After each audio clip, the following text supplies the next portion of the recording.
मोदी सरकार पर राहुल गांधी ने करारा हमला बोला है। मोदी सरकार को राहुल ने बताया है निकम्मी सरकार।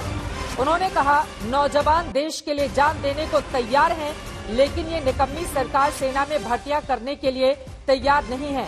ना रोजगार न रक्षा, किसके अच्छे दिन, ये कहते हुए राहुल गांधी निशाना साधते हुए भारतीय जनता पार्टी पर। इस पर जल्दी से गौरव भाटिया जी आप जवाब दीजिए। सुजाता पांडे जी मैं फौरन उसके बाद आपके पास आऊंगी। ना रोजगार न रक्षा, किसके अच्छे दिन, पूछ रहे हैं राहुल गांधी। देखिए अगर आप मैं बताता हूं चित्रा जी, अगर आप देश में किसी भी व्यक्ति से, चाहे वो 1 साल का छोटा बच्चा भी क्यों ना हो, उससे पूछेंगे निकम्मा कौन, तो निकम्मा वही है जो 30 चुनाव हरा के भी अध्यक्ष बन गया था। निकम्मा वही है जो कहता है वंशवाद ही परंपरा है, और ये विदेशी भूमि पे कहता है कि भारत में वंशवाद ही परंपरा है। चित्रा जी एक एंकर हैं, प्रतिष्ठित एंकर हैं।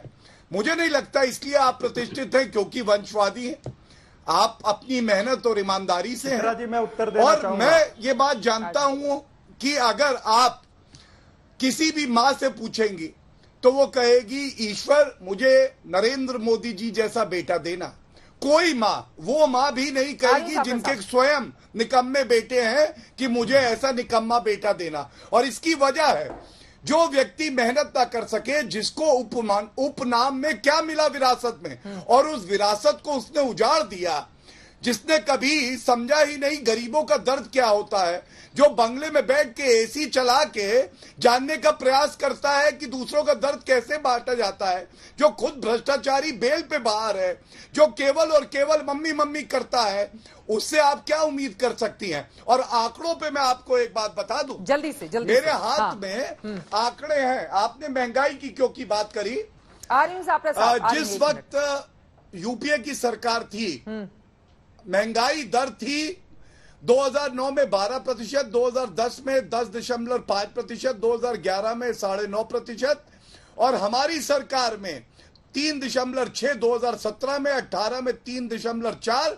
और अभी भी जो भी मैंने आपको बताया 6 और 7 के आसपास है, जो हमारे टेन्योर में ज्यादा है लेकिन इनके टेन्योर से सबसे कम है। और ये क्या दिखाता है, जब विपरीत परिस्थितियां हैं, रशिया और यूक्रेन में युद्ध चल रहा है, कुछ चीजें ऐसे हैं जो हमारे नियंत्रण में नहीं है, उसके बावजूद देश की बागडोर मजबूत हाथों में है, जो सुनिश्चित कर रहा है कि हमें उसका कम से कम असर हो। और कोविड की महामारी का जिस ताकतवर तरीके से हम सब ने लड़ा है, वैक्सीन दिए हैं, 180 करोड़ सुरक्षा कवच दिए हैं, ये दिखाता है हमारी प्रतिबद्धता। वो अपने कामकाज गिना रहे हैं चरण सिंह सापरा साहब। और जल्दी से जरा मैं एक आंकड़ा देते हुए, चूंकि परिवारवाद को लेकर, मोदी युग के बाद कांग्रेस पार्टी के ग्राफ को लेकर, और मैं सुजाता पांडे जी उसके बाद फौरन आपके पास आऊंगी, एक जल्दी से एक आंकड़ा दिखाते हुए सापरा साहब इसका जवाब आप दीजिएगा।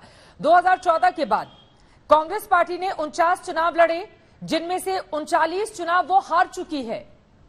इसका मतलब समझते हैं आप, 2014 से 2022 तक, अब 2014 से अगर हम बात करें, आपको बताते चले 222 कांग्रेस प्रत्याशियों ने दूसरी पार्टी ज्वाइन कर ली है। 2014 के बाद से अब तक की मैं बात बता रही हूं, 222 कांग्रेस प्रत्याशियों ने दूसरी पार्टी का हाथ थाम लिया है।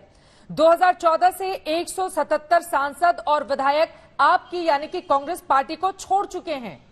इसका मतलब समझ रहे हैं आप कि कांग्रेस के लिए अपने अस्तित्व की कितनी बड़ी लड़ाई है इस वक्त। 50 के आसपास ही बीते 2 चुनावों से, तकरीबन 7.5 सालों से ज्यादा वक्त से कांग्रेस पार्टी टिकी हुई, सिमटी हुई दिखाई दे रही है।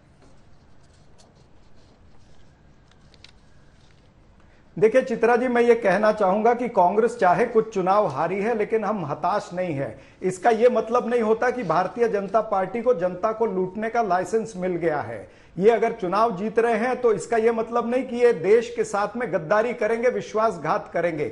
चुनाव से पहले ये पेट्रोल की कीमतें, डीजल की पेट्रोल की कीमतें कम करते हैं, और जैसे ही चुनाव खत्म होते हैं इनकी लूट शुरू हो जाती है।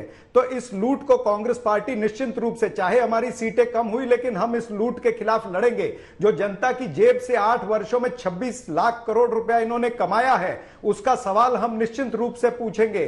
दाढ़ी वाले बाबा से भी पूछेंगे और इनसे भी जरूर पूछेंगे। और जिस तरह से ये वक्तव्य कर रहे हैं, परिवारवाद की और नालायकी की बात कर रहे हैं, मैं कहूंगा कि ये सबसे नालायक सरकार जो है वो ये भारतीय जनता पार्टी की सरकार है, क्योंकि ये देश की जनता से विश्वासघात करती है।